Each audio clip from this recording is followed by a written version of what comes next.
Bonjour. Bienvenue sur la chaîne Soma Bible. Aujourd'hui, nous sommes heureux de vous présenter la leçon 13 de l'école du sabbat pour le troisième trimestre de l'année 2024. Avant de commencer cette leçon, n'oubliez pas de vous abonner et de cliquer sur l'icône du pouce levé pour soutenir notre mission de diffusion de l'enseignement de la Bible dans le monde entier.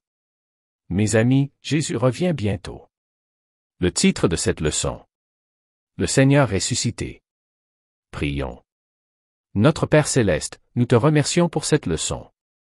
Nous demandons à ton Esprit Saint de nous guider et de nous aider à comprendre cette leçon. Aide-nous à la mettre en pratique. Nous te prions au nom de Jésus. Amen. Notre texte clé se trouve dans Marc, chapitre 16, verset 6. Mais il leur dit, ne vous inquiétez pas. Vous cherchez Jésus de Nazareth, qui a été crucifié. Il est ressuscité. Il n'est pas ici. Voyez le lieu où ils l'ont déposé.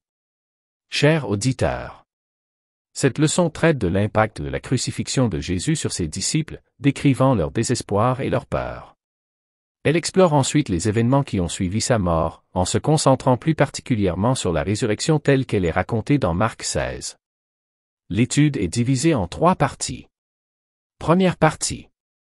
Le moment de la résurrection de Jésus est la raison pour laquelle les femmes se sont rendues dans son tombeau le dimanche matin, en mettant l'accent sur la manière dont les adventistes peuvent célébrer cet événement sans approuver le détournement théologique de la sacralité du dimanche. Deuxième partie. Une analyse des premiers versets de Marc 16, les reliant à un thème central de l'évangile de Marc.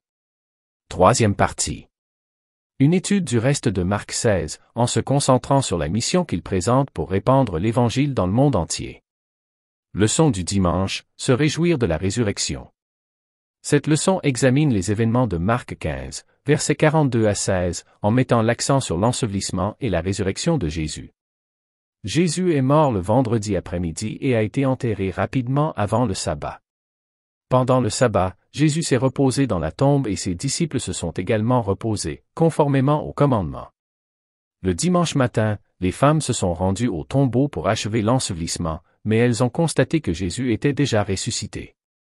Bien que les premiers chrétiens, au IIe siècle, aient commencé à considérer le dimanche comme sacré en raison de la résurrection, le Nouveau Testament ne soutient pas le caractère sacré du dimanche. Au contraire, le mémorial de la résurrection de Jésus est le baptême, qui symbolise la mort et la résurrection à une vie nouvelle. Romains 6, verset 4. Malgré les idées fausses sur le culte dominical, la résurrection de Jésus le dimanche devrait être une source de joie pour les adventistes, affirmant la victoire de Jésus sur la mort et la promesse de la vie éternelle. Leçon du lundi. La pierre a été roulée. La leçon de lundi compare les récits de résurrection de Marc 16, versets 1 à 8, et de 1 Corinthiens 15, versets 1 à 8, en mettant l'accent sur la mort, l'ensevelissement et la résurrection de Jésus, ainsi que sur ses apparitions aux témoins. Bien que chaque évangile offre des perspectives différentes, ces éléments essentiels restent constants.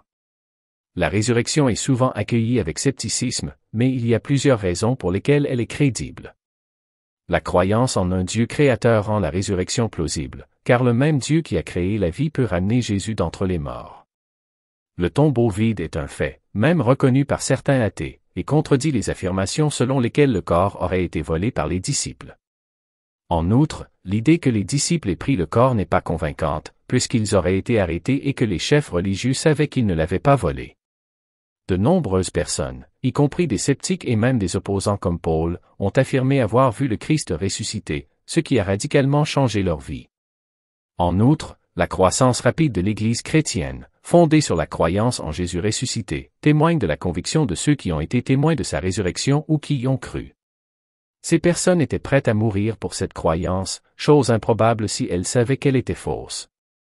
Dans l'ensemble, ces facteurs appuient fortement la réalité de la résurrection de Jésus. Leçon du mardi, les femmes au tombeau. La leçon se concentre sur les femmes qui, après avoir assisté à la crucifixion de Jésus, ont attendu la fin du sabbat pour se rendre à son tombeau afin d'oindre son corps. Leur cœur était lourd de chagrin et elles ne s'attendaient pas à sa résurrection, malgré ses promesses antérieures. En découvrant le tombeau vide, les femmes ont d'abord été effrayées et confuses, ne partageant pas immédiatement ce qui s'était passé. Dans l'évangile de Marc, il y a un thème récurrent dans lequel Jésus demande aux gens de garder le silence sur son identité et ses miracles. Tout au long de son ministère, il a souvent dit à ceux qu'il guérissait, et même à ses disciples, de ne pas révéler qui il était. Il s'agissait vraisemblablement de lui laisser le temps nécessaire pour achever son œuvre conformément aux prophéties. Cependant, après la résurrection, ce silence a été rompu. Au début, les femmes ont eu peur et se sont tues, mais à la fin de l'Évangile, le message de la résurrection de Jésus se répandait partout et ses disciples prêchaient activement, Dieu confirmant leur message par des signes. Ce passage du silence à la proclamation marque un changement important dans le récit. Leçon du mercredi, apparition à Marie et aux autres. La leçon de mercredi nous éclaire sur l'importance du fait que des femmes, en particulier Marie-Madeleine, ont été les premières à être témoins de Jésus ressuscité, ce qui ajoute de la crédibilité au récit de la résurrection, car les femmes n'étaient pas considérées comme des témoins fiables dans l'Antiquité. Si l'histoire avait été inventée, des hommes auraient probablement été nommés comme premiers témoins. Bien que Marie ait annoncé la nouvelle, les disciples ne l'ont d'abord pas cru, ce qui reflète les préjugés de la société et la nature extraordinaire de l'événement. La leçon souligne également que Jésus a réprimandé les disciples pour leur incrédulité et leur dureté de cœur. Les évangiles décrivent honnêtement les échecs, les fuites, les reniements et les doutes des disciples, ce qui ajoute de l'authenticité au récit. La proclamation audacieuse du Christ ressuscité qu'ils ont faite par la suite est une preuve puissante de la véracité de leur témoignage. Chers auditeurs, comment pouvons-nous nous protéger contre le piège spirituel du doute et de l'incrédulité? Pourquoi devons-nous nous relier quotidiennement au Christ ressuscité? Leçon du jeudi, allez dans le monde entier. Dans le livre de Marc, chapitre 16, versets 14 à 20, Jésus apparaît à ses disciples et leur reproche leur incrédulité et leur dureté de cœur, nous rappelant que même ses disciples les plus proches ont lutté avec la foi, bien qu'ils aient été témoins de ses miracles. Il les charge ensuite de répandre l'Évangile dans le monde entier, en précisant que les croyants seront sauvés tandis que les non-croyants seront condamnés. Jésus mentionne également les signes qui accompagneront leur mission, tels que chasser les démons, parler de nouvelles langues, guérir les malades et les protéger du mal. Cependant, cette leçon n'approuve pas les comportements imprudents, comme la manipulation de serpents, mais fait référence à la protection de Dieu pendant le travail missionnaire, comme l'a montré l'expérience de Paul dans Actes 28. La leçon reconnaît que si Dieu fait parfois des miracles pour protéger ses disciples, les chrétiens peuvent toujours souffrir pour leur foi, et leur endurance peut aussi être un témoignage puissant. Après avoir chargé ses disciples, Jésus est monté au ciel et a pris place à la droite de Dieu, signifiant ainsi sa victoire sur le mal. Le dernier verset souligne que, même lorsque les disciples sont partis prêcher, ils n'étaient pas seuls. Jésus a travaillé avec eux et a confirmé leur message par des signes, tout comme il continue à soutenir les croyants aujourd'hui dans la diffusion de l'Évangile. Chers auditeurs, aujourd'hui, nous réfléchissons à une vérité qui se trouve au cœur même de notre foi chrétienne, la résurrection de notre Seigneur Jésus-Christ. En Christ, nous trouvons non seulement un espoir pour demain, mais l'essence même de la vie. La vie perdue à cause du péché a été restaurée par lui, et il offre cette vie en abondance à tous ceux qui croient. Jésus est la source de la vie. En lui se trouve la vie éternelle, la vie qui ne peut être vaincue par la mort. Par sa victoire sur la croix et sa résurrection, Jésus nous a assuré la promesse de la vie éternelle. Il a dit, « Je suis venu pour qu'ils aient la vie, et qu'ils l'aient en abondance » Jean 10, verset 10. Qu'est-ce que cela signifie pour nous? Cela signifie que la vie qu'il nous offre n'est pas réservée à un avenir lointain au paradis, mais qu'elle commence dès maintenant, au moment même où nous plaçons notre foi en lui.